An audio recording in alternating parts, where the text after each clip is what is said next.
well done. Puede haber Pakowski, centra.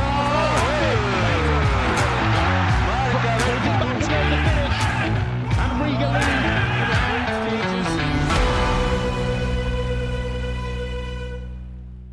Hi, and welcome to the Latvian Football Podcast. Today we are going to catch up on Virsliga as well as see what happened in the league since we last saw you and spoke to you.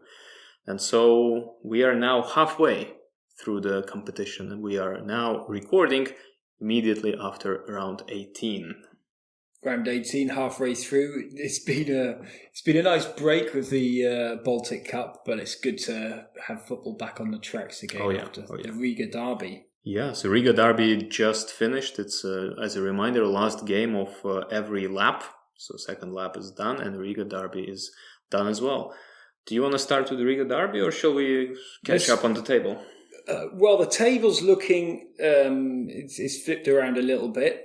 So let's start with the table then, and then we can move on to the Riga derby, because the Riga derby didn't change the table too much. No, it didn't change anything other than give Valmiera a bit more advantage. But overall, I think nothing much has changed. We have three teams that are competing for the title. I think that's pretty obvious now. Riga, RFS and Valmiera, not in this order. Then there's two teams competing for the final European spot.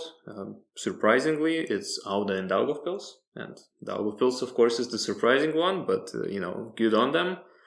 And then there's everyone else. Luckily, we don't have a team like Supernova last year that just lost to everyone. So competition is still ongoing. So I disagree with what you just said. I think there's been a complete reversal from the lower league and the top five teams.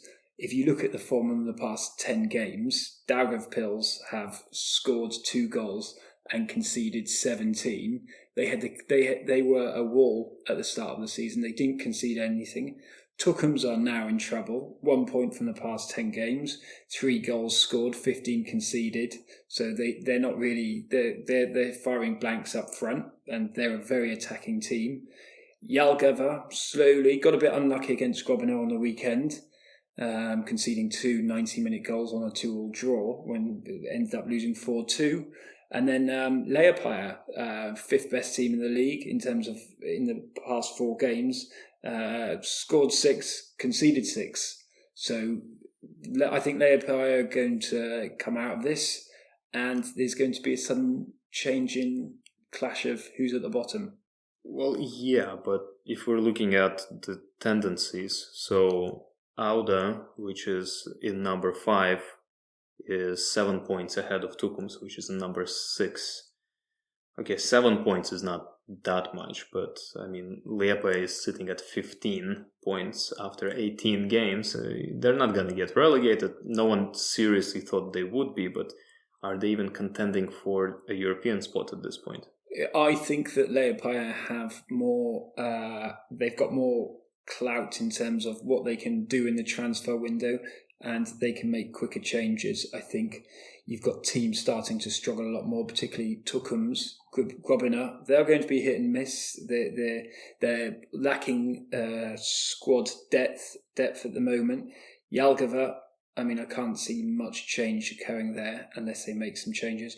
And I think Daugavpils are just going to drop. But the most exciting thing is the 2 new managers, I think. There's going to be some changes there. We'll talk about that later. But okay, so we have in this 6th to 10th position, we have Tukums, Grobina, Meta, Liepaja, Jelgava. And you seem to be outright gloomy about all of them. So what do you think is happening? I'm not necessarily gloomy, but I think Jelgava have just they've either got fitness issues, they don't have a big enough squad. They got unlucky last game, but nothing is working for them. They've got a guy who's scoring a few goals, but they are nothing what they were compared to last season.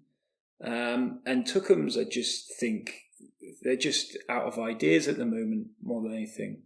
Yeah, they do seem a little bit out of breath. Yeah, more than one sense. What are your thoughts on the current league in terms of where it's going, trajectories for You mean like the bottom 5 or the top 5? Bottom 5 and even the top 5 afterwards. Top 5, I think Daugavpils are gonna get back on their feet. The summer transfer window is incoming. Yeah, they'll probably lose a couple of loanees, but they might get some players to replace them, and they do tend to be surprisingly successful in their transfer policy.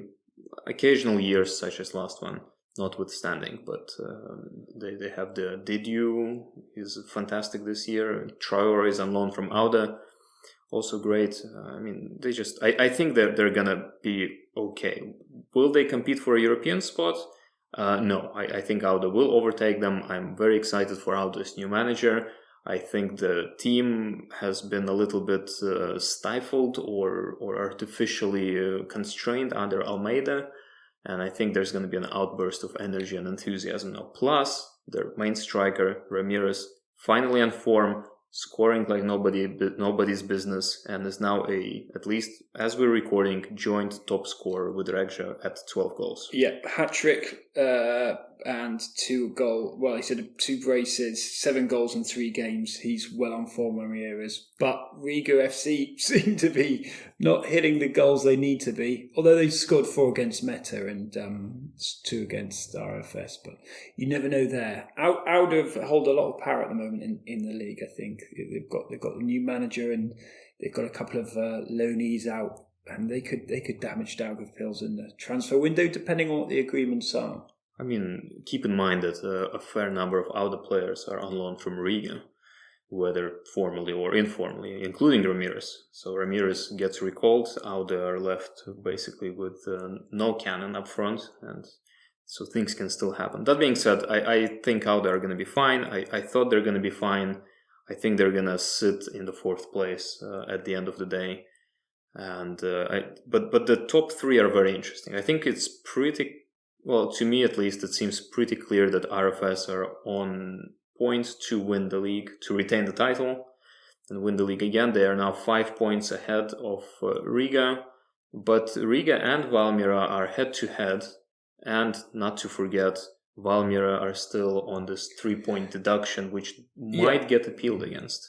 Yeah, I think RFS and Riga, they've both taken 13 points in 10 games. Their ratio of goals are relatively similar.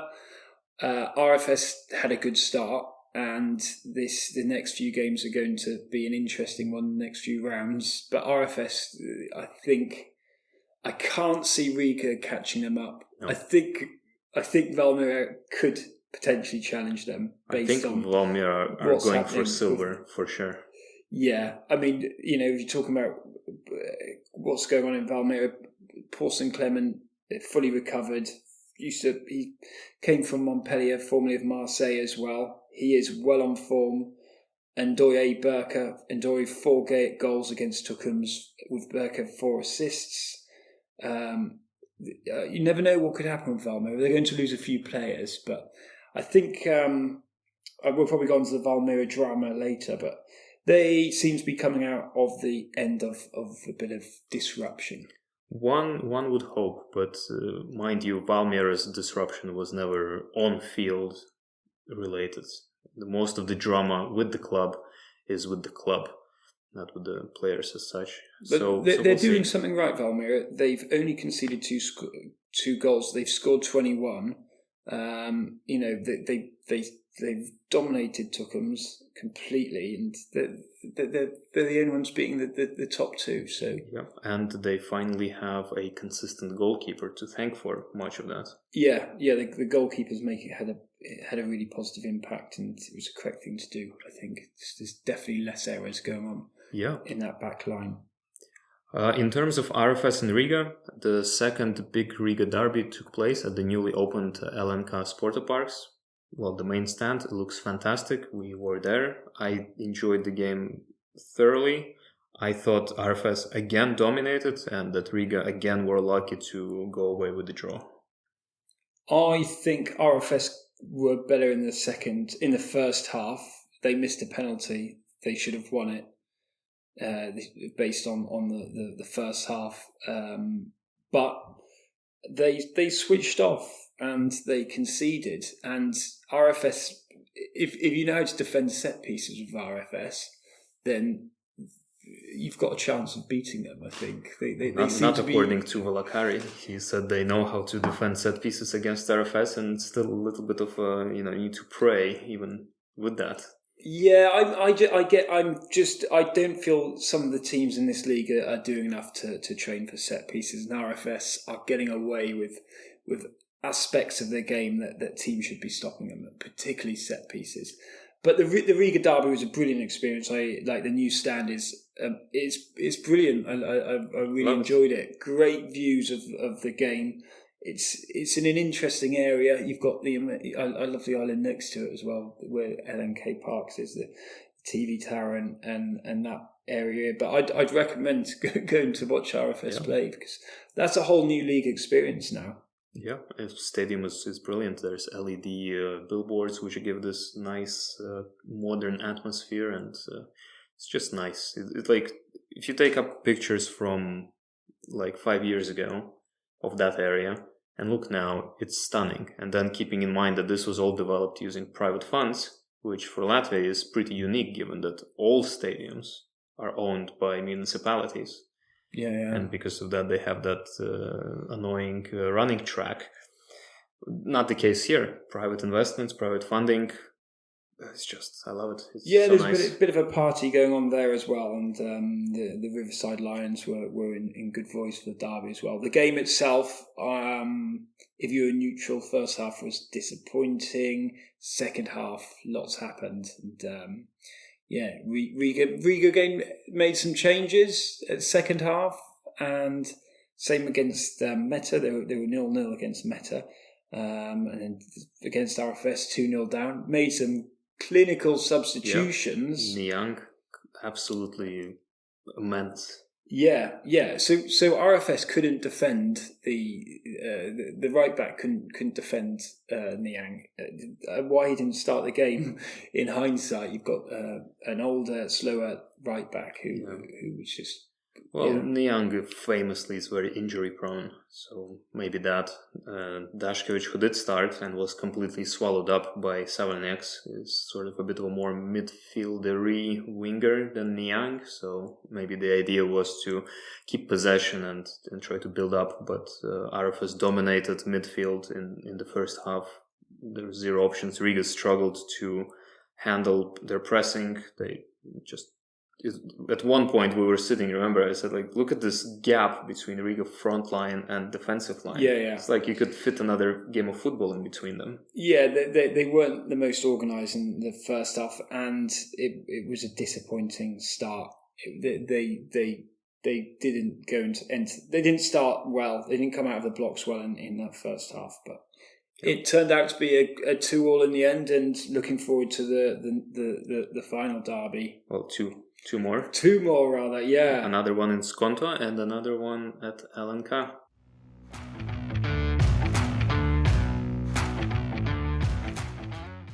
In this part of the episode, we are going to discuss what happened in Virsliga since the last time, and there's been plenty of news to talk about. There's been some real football drama with lots of changes. But where do we start? Do we start domestically? Do we start internationally? I think let's start domestically. There have been 2 coach changes in the space of a week. One more expected than the other. I think the unexpected one was Kalns, the head coach of Valmiera FC, along with 2 members of his staff resigning / getting sacked. It's unclear. Sudden Sunday dramas, and they like to pick their days, Valmiera, announcing news. After winning 6-1 in Daugavpils, which was a very significant event since Valmiera haven't won in Daugavpils for like 3 years or something like that.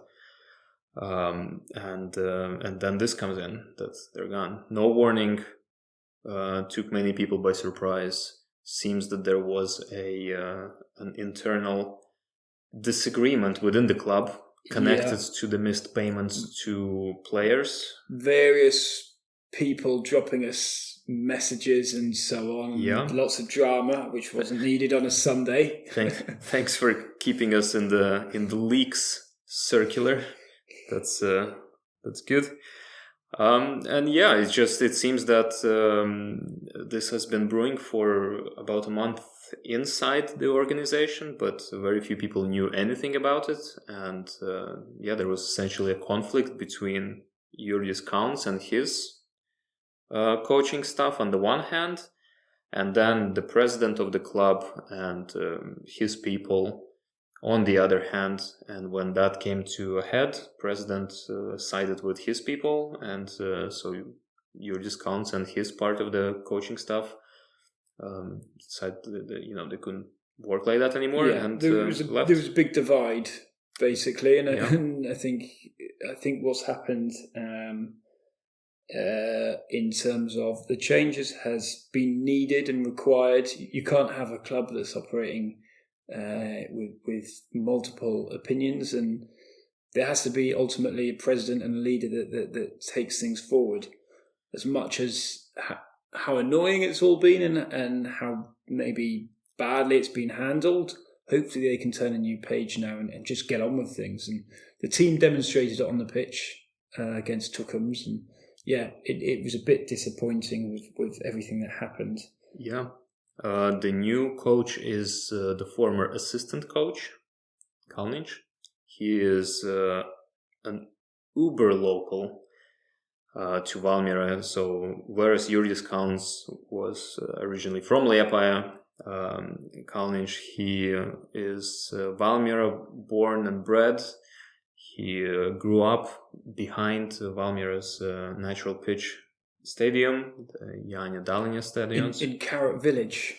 Yeah, so he is as local as it gets, which is very interesting and very encouraging that such an ultra-local specialist is given a chance to take charge of the club, circumstances notwithstanding, of course. Yeah, circumstances have been a bit frustrating, but I think from my perspective as a Valmiera supporter, I hope they can just get on with it now and move on. I think he's a good coach. I think he'll prove himself. He's got a good history in football, and as you say, he's local and he knows Valmiera well enough. So hopefully, he can take the first team forward, but also the club forward, and they should be able to replace coaches as soon as possible. And they've just sold a player, the Bosnian player Kapic, for 750,000 to Gdansk. So hopefully, with everything going on, they'll be able to smooth things out. I'm coming Kapic. as an optimistic Kapic, who Valmiera spent fan. 2 weeks in Valmiera.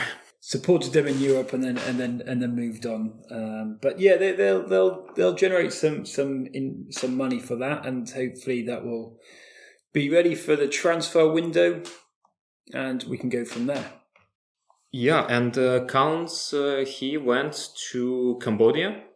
He went to Visakha FC together with members of his coaching staff, and Visakha FC are 3 times Cambodian Cup winners, and at least on Transfermarkt they stand at not a particularly impressive 1.8 million, but obviously it is Cambodia after all. And the exciting bit here is that this makes him only the second Latvian manager to go to manage a different country's top tier club, and the first one went to Estonia, so I don't necessarily even fully count that.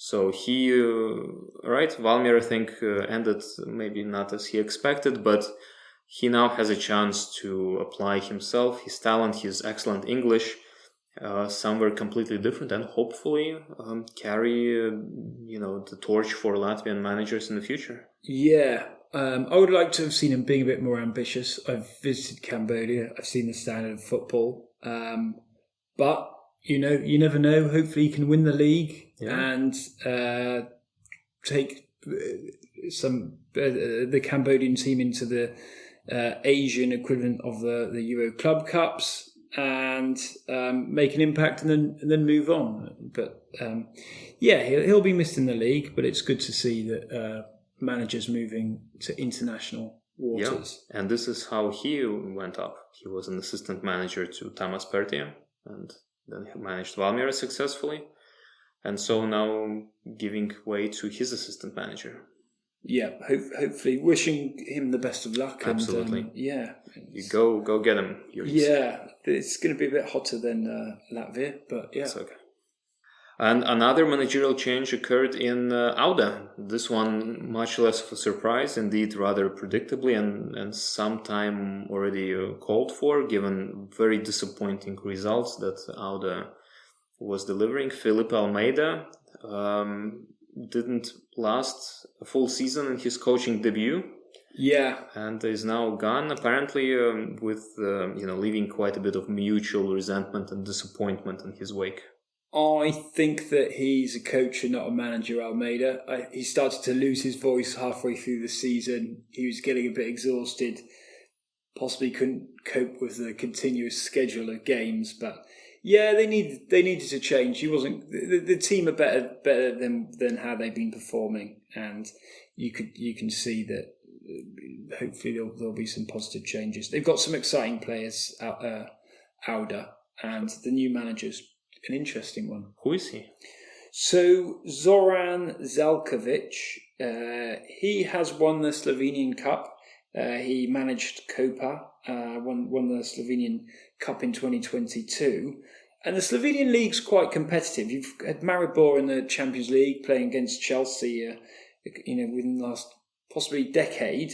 He's got a 51% win rate of 169 games managed. He was a year at Ljubljana. From my sources in Slovenia, they speak very, very fondly of him. He's supposed to be quite a good manager. I saw his interview against Meta. He sounded very positive. I want to see a bigger, faster tempo, fitter players, and a team that can constantly pressurize the top three teams and be more successful than what they're doing at the moment. So you think we should be expecting another gegenpress style team in the Virsliga? I think that the league just got more competitive with this new appointment, and I think it was the right direction to go. And based on what I've heard about him, and I really liked his interview as well. Players cramping up isn't acceptable. Hopefully. It has been happening a lot lately, but I mean, it has been a crazy schedule. It's been a crazy schedule, but these are professionals, and you expect a higher standard. And if you're cramping up, then you're not training hard enough. Yeah. Much like Kalns, this will also be Zeljkovic's first international experience. He's only ever managed Slovenian clubs before. But I agree. He seems... it's just something that's immediately relatable in him.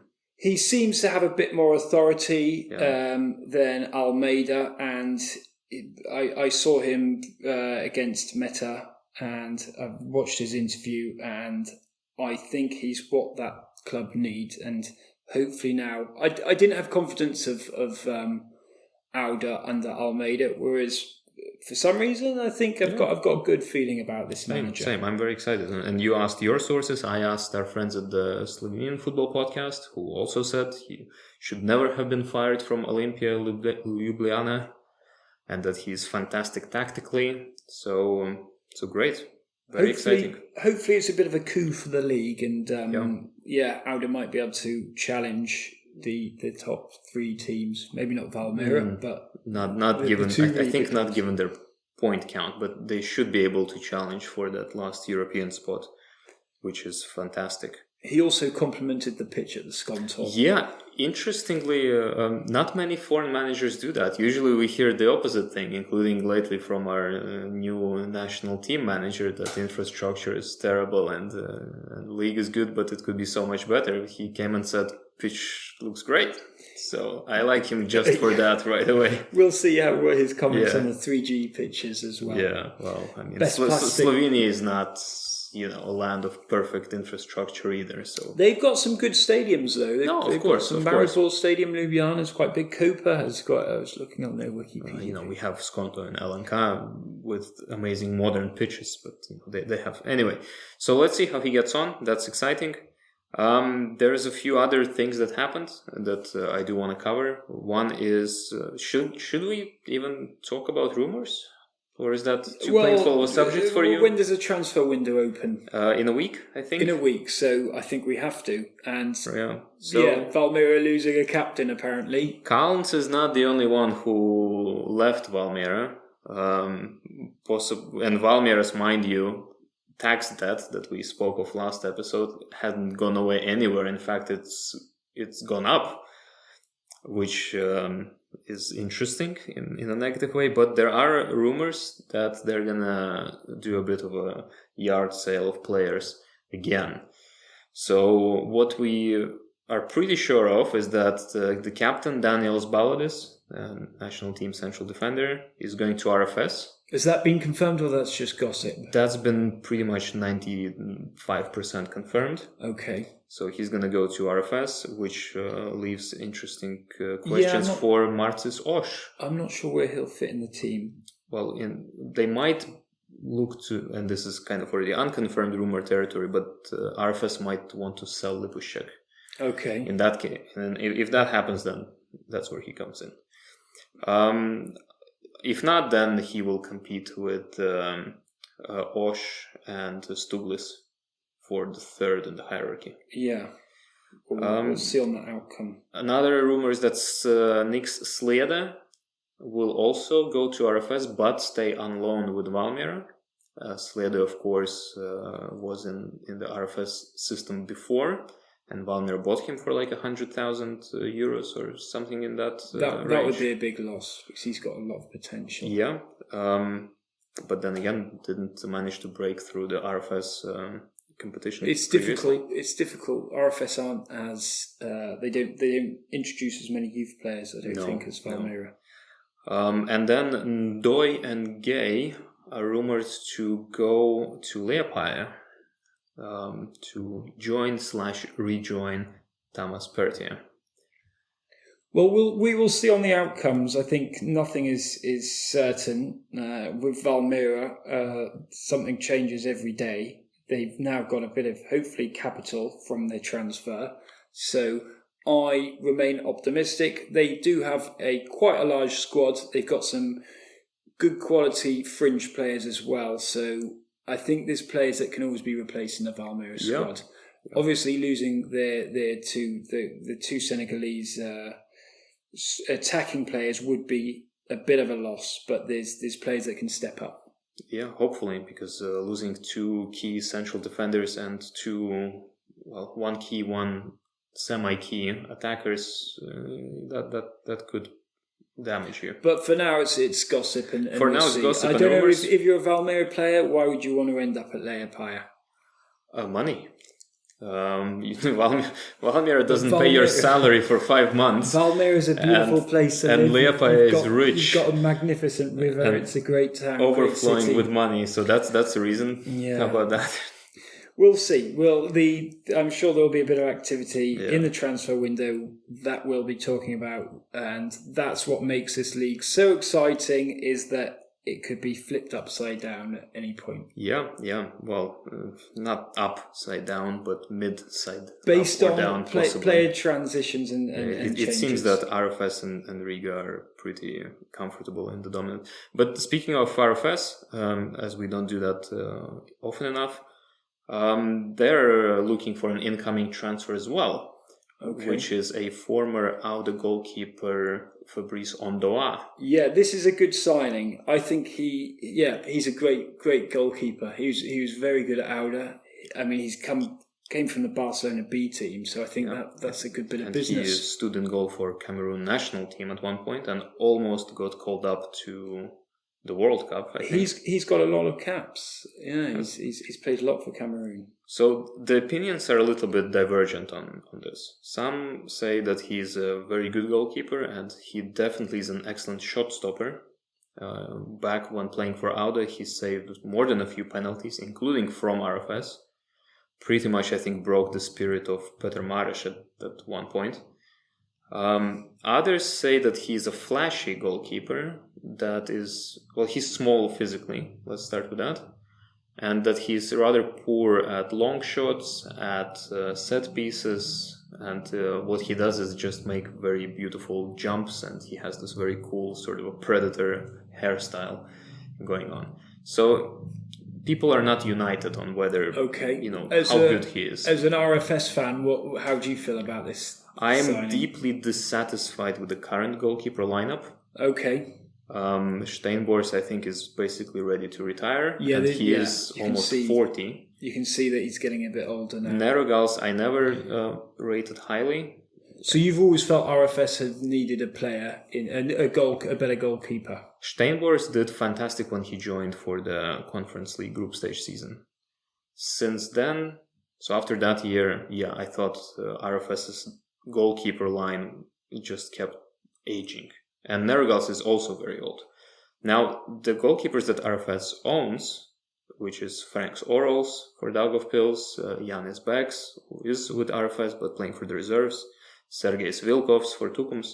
I think they're fantastic goalkeepers. I don't know why they're not getting a chance to train and play for the first team. I think they're still lacking a lot of experience, and they're better off playing continuously for another club. I don't think they're quite ready. I think they need a bit more time. They're still making mistakes in the league, and you want a bit more experience. RFS is a fantastic defensive lineup. I feel like they can gain that experience whilst not really being too much of a risk. I can agree. I think that RFS need to be pushing more youth out. They've got some very exciting younger players that aren't quite getting enough game time at the moment. Yeah, RFS are not known to be a youth development team. But speaking of Ondoa, I am excited. I really enjoyed and admired him whilst he was at Auda. He seems to be a leader as well. What that will do with an already foreign player heavy RFS lineup is a question, but maybe that's where Balodis comes in, because you need to have in Latvia 3 Latvian players on the pitch at any time.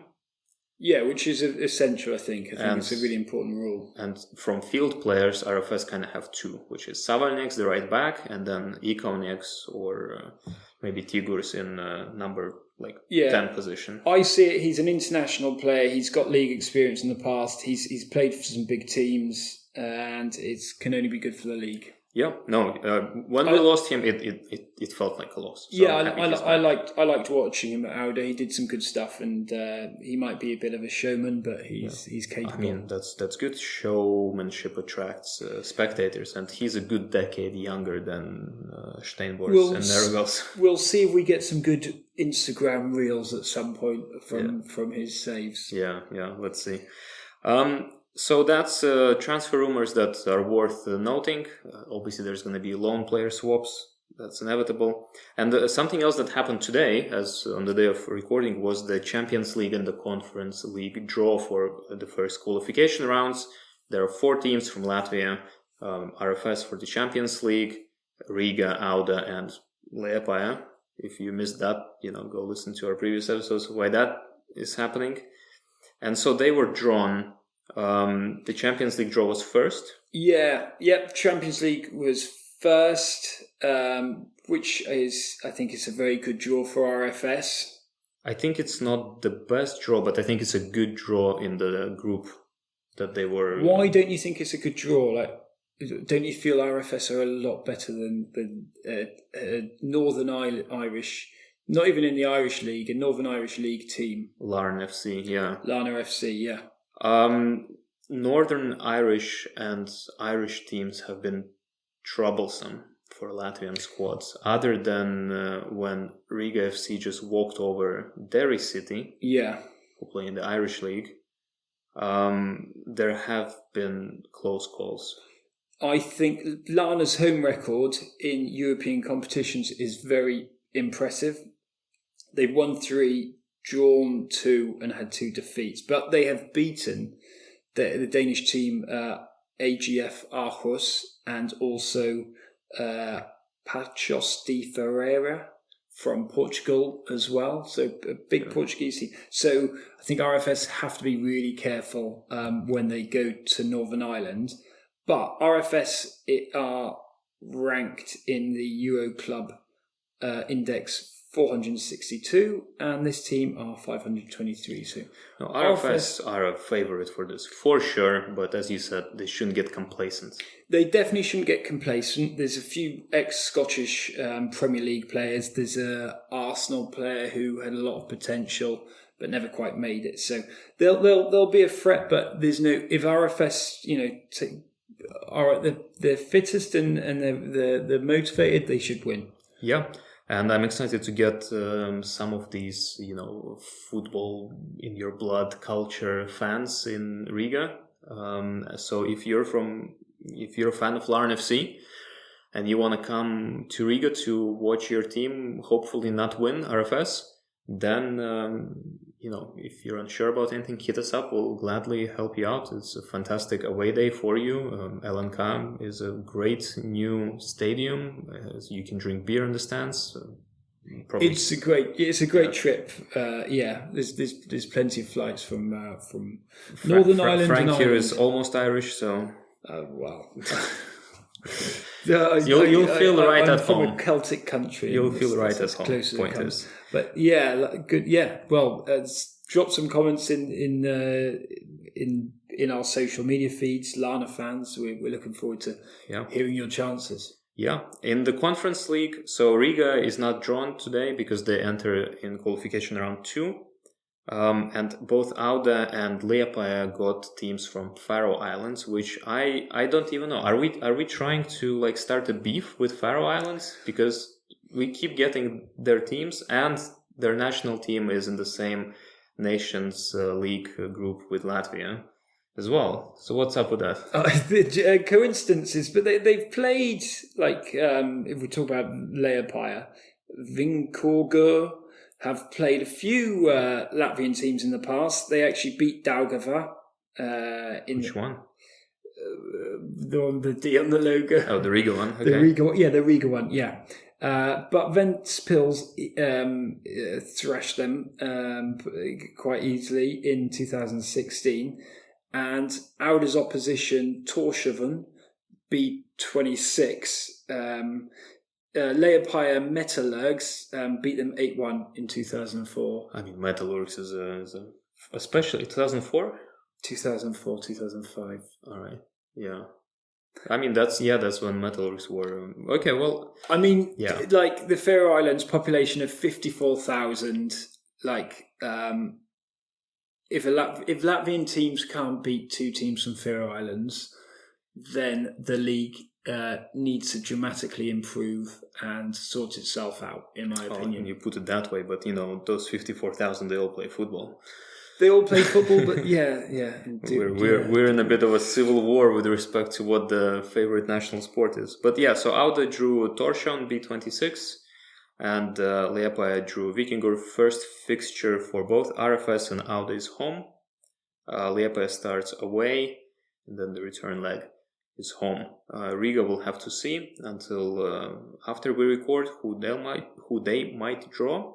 And another interesting thing that I forgot to mention with RFS and Larne is that the loser of that tie, hopefully Larne FC, they will go straight to qualification round 3 of the Conference League. Okay. So it's a good setup. So there's an opportunity for plenty of Latvian teams. You get an extra life basically. Yeah. Well, hopefully the all teams have got plenty of time to prepare. Hopefully all the squads will be match fit and really, really motivated, because there's nothing better than a European club game. I'm so excited in Latvia. I can't wait. Last year ended way too quickly.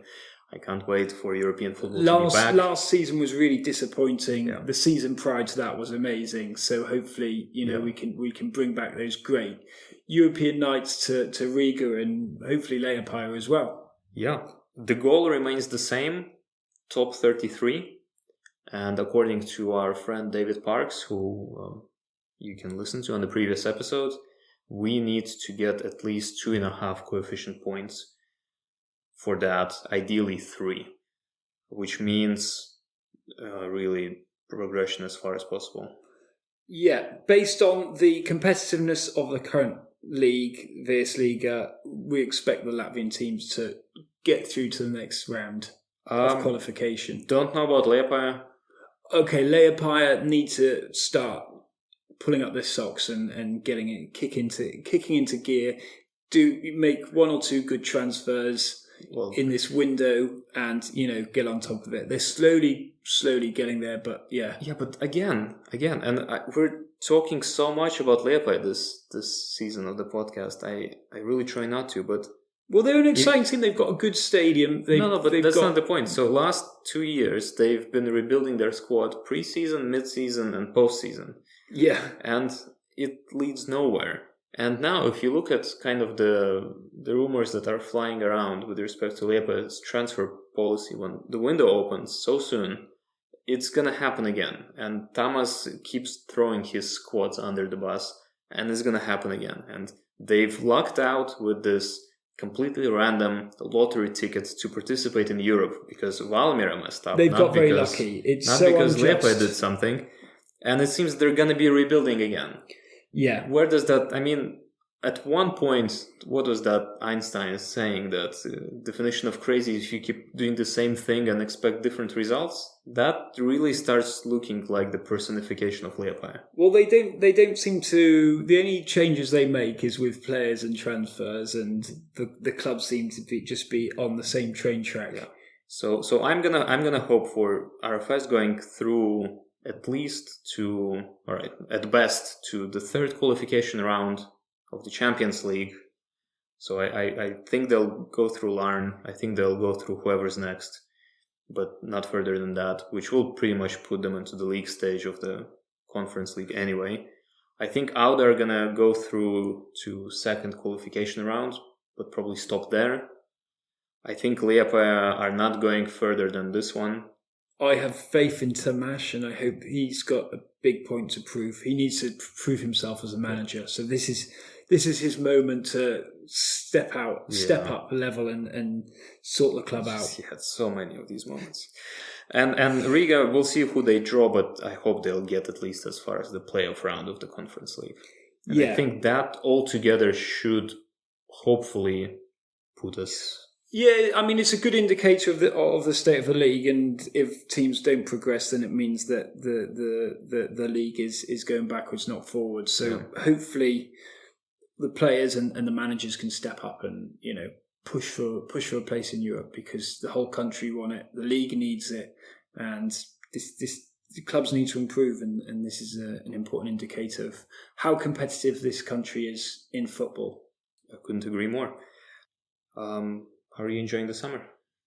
I'm enjoying the summer. Yeah, just trying to find a balance of football, gardening. A bit too busy with various projects going on, but yeah, it's been a great summer of football, and the international break was a nice break, and really ready to go again. It's going to be a really exciting.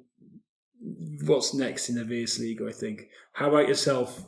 Yeah, no, it's good. Busy. What I feel from summer is the heat, but I did manage to go to the beach a couple of times, and I even went for a swim. Had a trial run of our Manscaped gear that they hooked us up with. So far, yeah, I'm pretty impressed. Not all of it necessarily is applicable to me. I'm not that hairy of a person. It took me like a decade to grow this. I use the shaver. I find it quite beneficial for on the go. Yeah. I think it's a really good bit of kit. It has a light. That's interesting. Yeah. If you ever on a dark, well, not so dark midsummer night, you decide to manscape, you have a flashlight, which is helpful. I really liked the boxers. Yeah, very comfortable. Very boxers comfortable. Are excellent. That might be my favorite item as well. Yeah. Very good.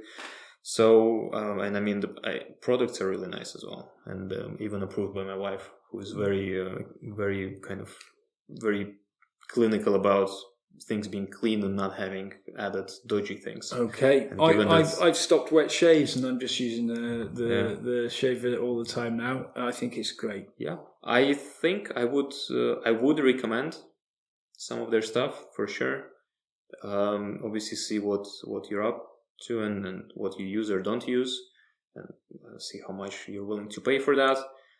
But if you are someone who is keen to, present themselves as nice and cleanly shaven and neat and just a person maybe attracted to the opposite sex. We've got a special discount code as well. Yeah. So go there, get yourself a gift. What's the code? So you go onto the website manscapes.com. Manscaped.com.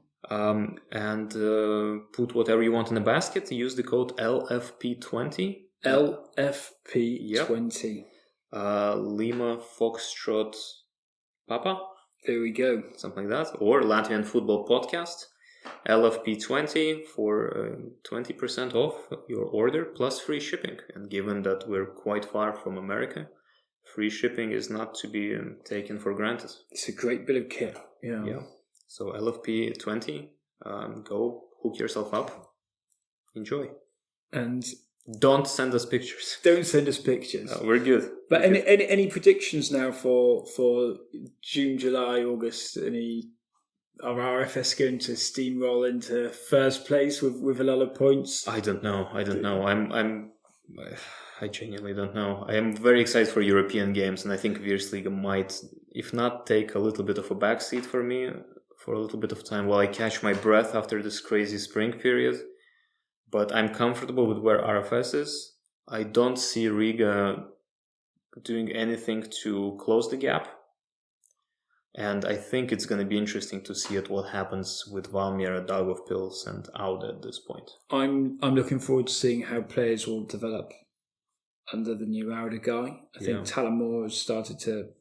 He's doing a lot on the pitch at the moment. Then how the Valmiera players, Vapner, he's starting to come into his own a little bit as well. But yeah, it's going to be very exciting. And Grobina, Roberts Melkis keeping them going a little bit. We'll see. He is the one that's rumored to go back to Liepaja, though. So we'll see how long that lasts. He's a Liepaja player, and Thomas said that he's recalling everyone. So okay, so we'll see. We will be discussing the transfer window in the next episode. Next episode, as well as the fight for Europe. RFS. Yeah. We'll focus on that and see how they prepare and get on with the Champions League. Awesome. And if you've got any thoughts on where you think the league's going to go and what direction and who you feel is we're not mentioning in terms of players and who's on form and so on, please share your thoughts, comments, and like our content. Thank you.